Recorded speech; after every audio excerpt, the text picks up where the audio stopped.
Time B, time ball is at peak. C, time ball is at same place as at time A, but going down. And then D, time just before ball touches ground.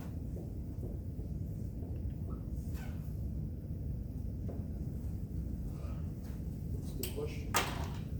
Excuse me? What's the question? Look at that.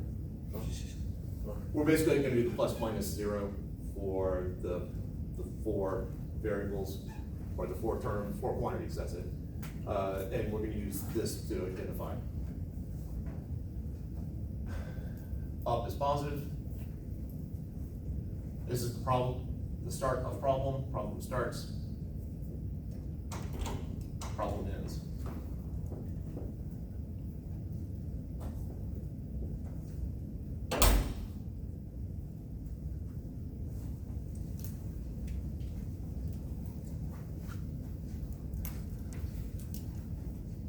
Let's set this up. We'll put the marker somewhere right there.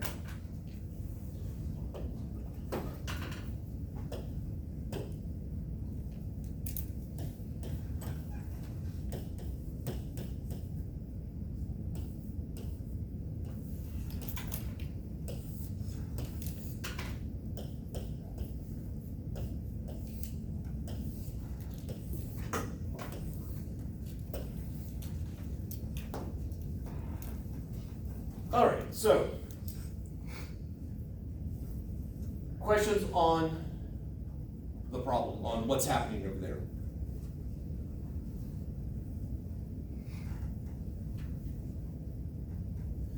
Recognize that we have 7 different time slots that we need to figure out what's going on. We have at time A, we have between time A and B, and so from a notational point of view, the parenthesis means that we're not including A and B. If I wanted to include A and B, I'd put a square bracket. We have B, we have between B and C, we have C, we have between C and D, and then we have D. So those are the 7 different time intervals, or time moments / intervals, where we need to identify whether position is positive, negative, 0, or any of the others.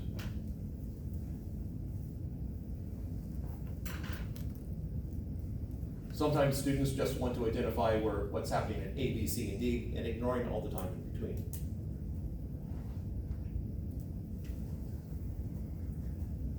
All right, so where is the position positive? Above it. When the ball is above, like the starting point, so it's hanging. So A? No, it's all negative because the orange is right there. He's way on the left side of the orange. It's a vertical problem. Oh, never mind. Positive. Positive the entire time? Well, positive up until it turns around. And then, phew, that's that. It's positive the whole time Why? because the ball's always above the origin because the last time is the time just before the ball touches the ground. Absolutely. So it's the entire time because it never gets back to the origin. It starts on the positive side, it stays on the positive side, just as Carolyn laid out. So it is the entire thing, so it's A to D, including them, so I'll put the square brackets in. If you do end up using this notation on a test or quiz, please make sure it's very clear if it's a square bracket or if it is a parenthesis. I sometimes get, what was their intent? Now it's usually, like there's an intent to scratch one of them out, I'm never quite sure which one it is.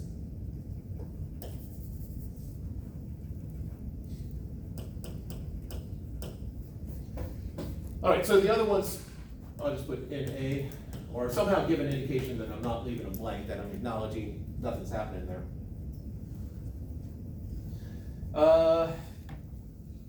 When is the displacement?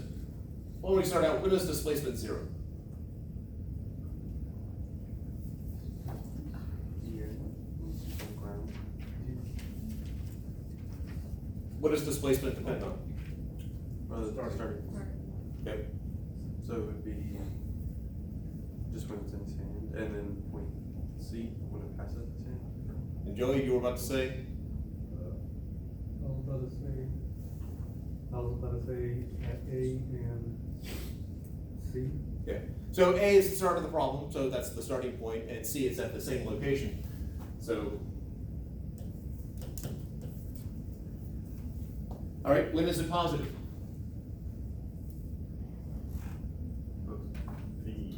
What are we talking about position? Displacement. We've already done position. Okay. I heard B. B. Said D as in dog, B. B as in boy. It is indeed at B. Is that it? Would it be A too? A is at 0. Oh. Is it A through C underneath? Exactly. Don't forget, there are more than, B is only that brief moment at the very top. We still have the time it takes to get there and the time it takes to get back to C. So it is from A to B exclusive, A to C exclusive.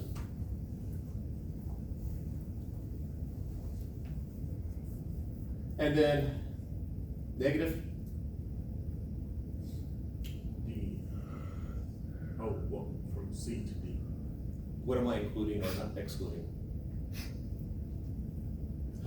Include D but not C. All right, Oh, that's where the stuff comes in. yeah. The endpoints. What are we doing at the endpoints? Here's a pro tip.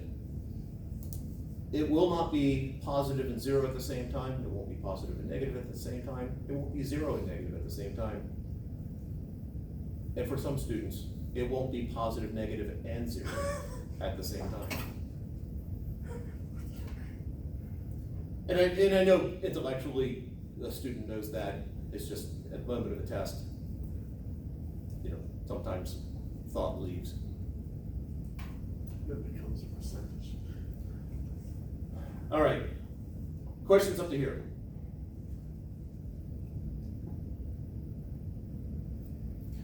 The biggest mistake I see students making is getting this backwards. If you want to sort of hedge your bets and go, well, I'm just gonna put the same thing for both, let me tell you that it'll be the long problem on the first test will be something more complicated than this, but it's this type problem. They will not be the same. And if you put the same for both, one of them I'll give you no credit for. On the test, will we be given the ABCD, or are we just gonna have to figure that out? Oh, no, I have to tell you. Okay. Because there's some subtleties of what's happening. We'll do a test-like problem after this. And you'll see the glory. And you'll think, all right, can't wait till that first test. All right, velocity. When's it positive, negative, or 0? Probably easiest, when's it 0? Pardon? When it's in his hand and on the ground. The problem is that's outside the problem. At A. At A. At A, No. if it's 0 at A, that means it's falling. Yeah, at B. At B, yeah.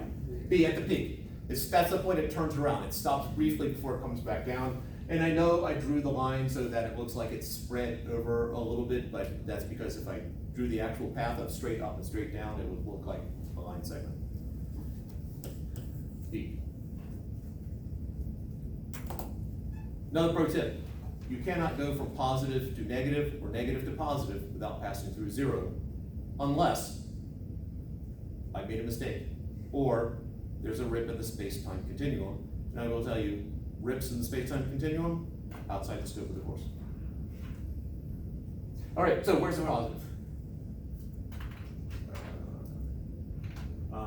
Yeah, oh, I assume that's not a hand raise, but a gesture in the direction? Is that a hand raise? that is it. Okay, yes.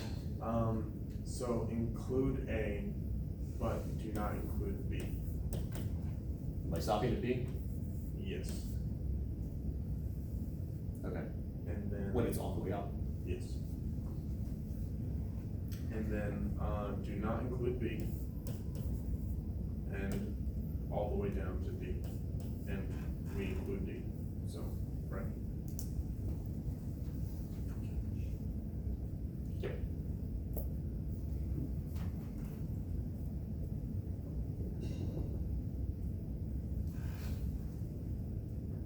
Questions to hear? All right. Acceleration.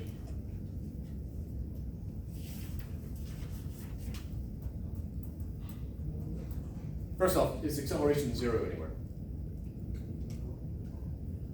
Would it be 0 at the B? If it's 0 at B, that, again, acceleration is related to change in velocity. If it stops at B and the acceleration is 0, that means it would hover.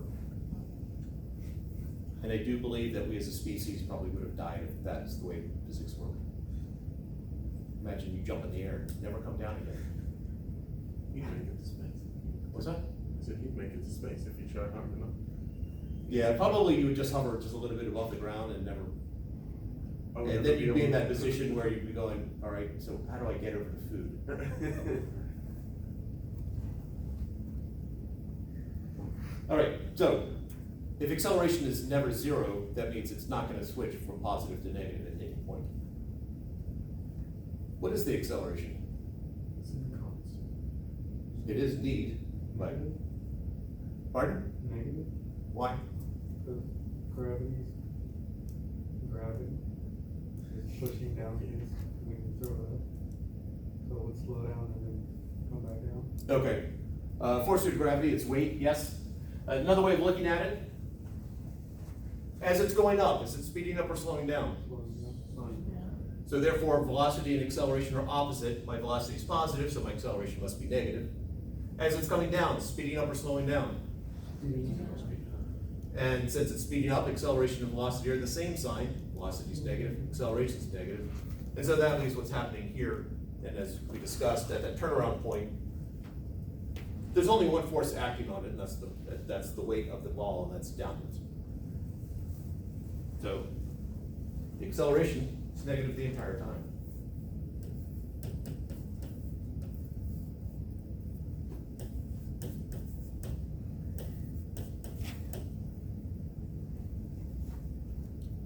You could just put a giant X through that in A for not applicable. Questions to hear before I give you a test level problem? Can you like explain just one more time how, because you said when you're throwing it up, it's slowing down. As soon as it leaves your hand, it starts to slow down. Wait, really? But like it's speeding up, it's going up. It is going up, but it's slowing down as it goes up. Oh, you know. It has to slow down because it stops in order to turn around. Oh, yeah, because it doesn't just. Ripping the space-time continuum, you could have it suddenly just appear here, but we're trying to avoid that. We're trying to avoid destroying the universe.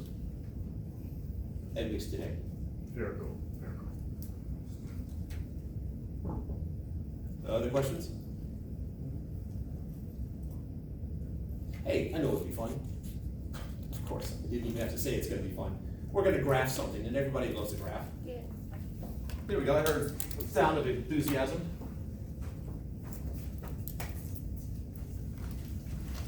So, we should be able to sketch a graph here. We can squeeze it in over here. So let's do position versus time, and I got A, B, C, and D. Now, not all the time intervals in reality are gonna necessarily be the same, but it's just a sketch. Now, whatever I do when I'm graphing it, it has to match this.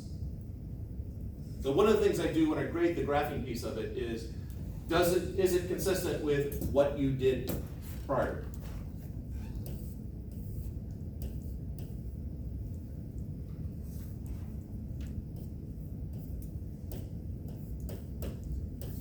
So we use A as the origin in this graph. A is when time is 0. Oh,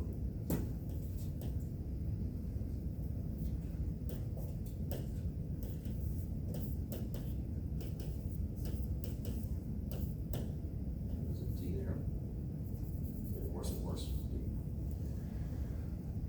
So it's, my position is positive the entire time, so whatever I do over here, it's gotta be positive. It peaks at B, so I'm gonna sort of sketch something like that. I recommend when you do this on a test, use a pencil, because there's some adjustments that just need to be made as you go. My velocity is 0 at B, so little 0 there. I know it's positive over there and it's negative over here, so just a quick rough sketch. And then my acceleration is negative the entire time. And I'll put something that I know is wrong at the moment, but we'll address it. So right now, all I've done is just match what I have here. It's positive when I say it's positive and negative when I say it's negative, and it's negative when I say it's negative. First part, check. Next thing I'm looking for is it self-consistent? So let's think about the relationship between these graphs. And I know some people in here have had some calc, and so just sort of bear with it for those who haven't had calc.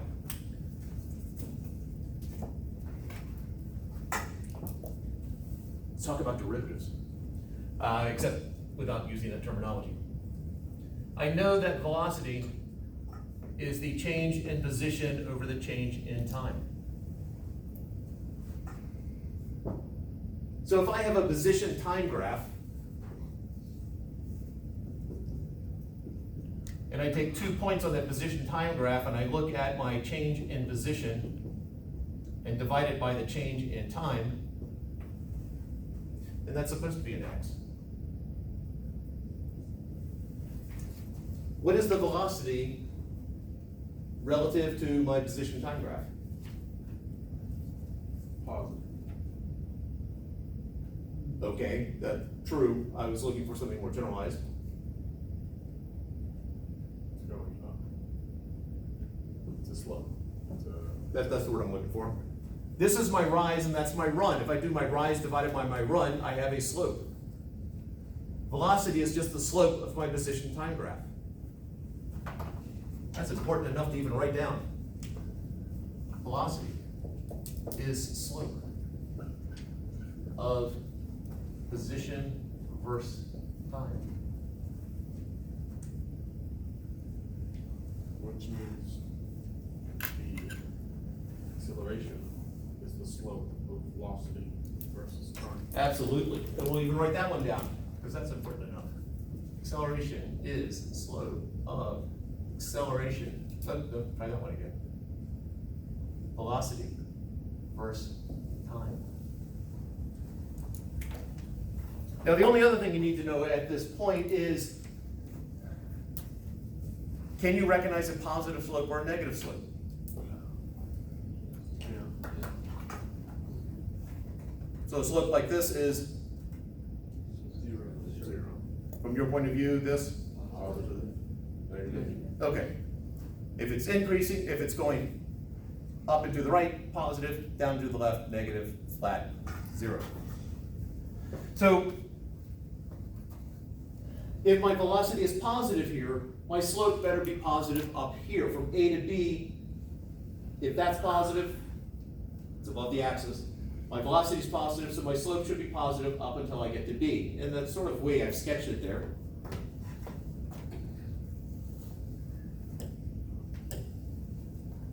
So at B, my slope velocity is zero, so that means my slope is zero, and that, so if you're dealing with a curve,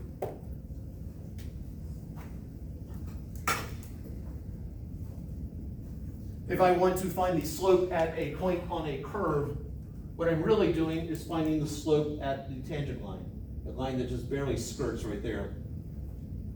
So if my velocity is zero, if my slope is zero, let's keep it more general, my slope is zero, that means I'm either at a bottom point, because the tangent line is horizontal, or I'm at a top point.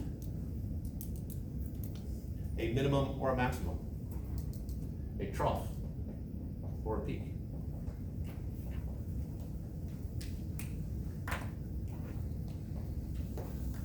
So my slope is zero here, so that is a peak, so it's gonna be something like this. And then my slope is negative, so after I get to B, it should be sloped this way the entire time.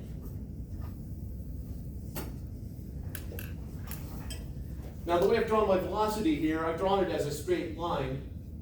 If velocity is straight, what does that tell you about the slope?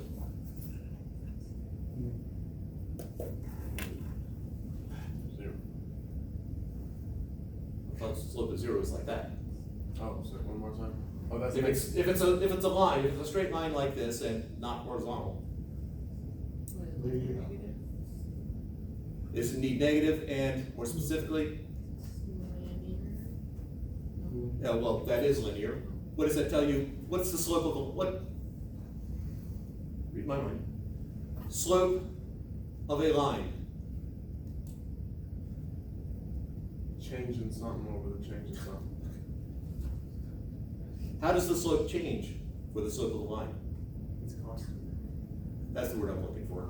Oh. Sorry, I had to feed it to you. So if my velocity is constant, my acceleration is constant, so that would be horizontal line. Oops, I went too far. The problem ends here at D. Should not go past it. Now, in this particular case, since the force acting on it is constant, once it leaves the hand and before it touches the ground, and we're ignoring air resistance for those fans of air resistance, it turns out that the force acting on it is constant, therefore the acceleration is constant, therefore acceleration should be a flat line. This should be linear, slope positive or negative, assuming that's not zero. And this